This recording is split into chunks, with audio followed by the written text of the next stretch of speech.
Yan o, makikita nyo naman, napakaganda ng kalsada.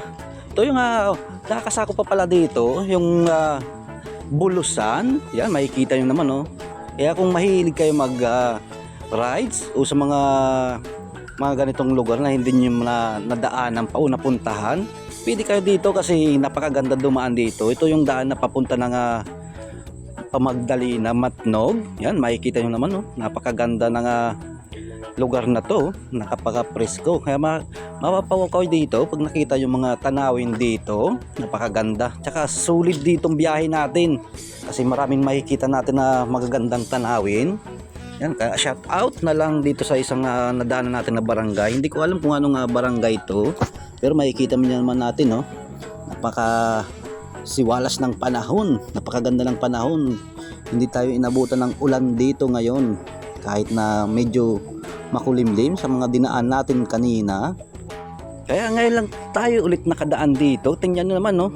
Yan yung pupuntahan natin, yung natatanaw natin kanina. Yan yung portion ng Matnog.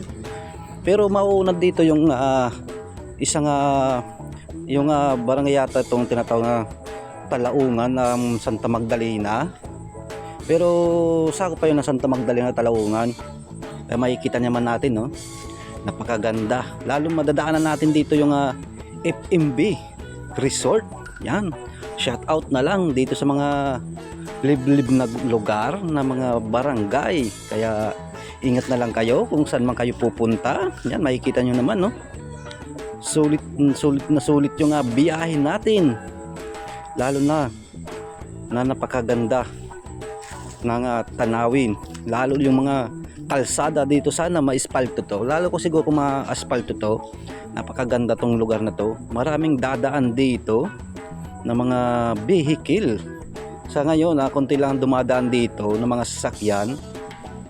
Nito yata yung Talaungan, Magdalena. Hindi ko alam kung Talaungan to, pero sakop na talaga to ng Magdalena, Santa Magdalena, Sorsogon. Yan, shout out na lang sa mga taga Santa Magdalena. Yan, no? Sulit talagang biyahe natin, no? Napakaganda ng tanawin. Yan, no? Yan yung dadaanan pa natin na bundok. Tatagusin natin yan. Pero may kalsada dyan na madadaanan natin. Yan, dito na tayo sa isang lugar. Pero hindi ko alam kung anong lugar to, mga idol. Pero napakaganda na lugar na to kasi tahimik. Saka napaka-presko dito kasi madaming punong kahoy. Kaya kung pupunta kayo dito, mag-iingat pa rin kayo kasi tingnan nyo naman, no? Yan, no? Paahon, sabay kurbada. Makikita na naman natin yung mga magagandang tanawin dito sa dinadaanan natin. Yan, no? Kaya ingat tayo palagi kung saan man tayo pumupunta sa araw-araw na ating pagbibiyahe, pagpasok sa trabaho, saan man tayo pumupunta. Ride safe tayo kahit saan tayo pumunta, kaya ingat.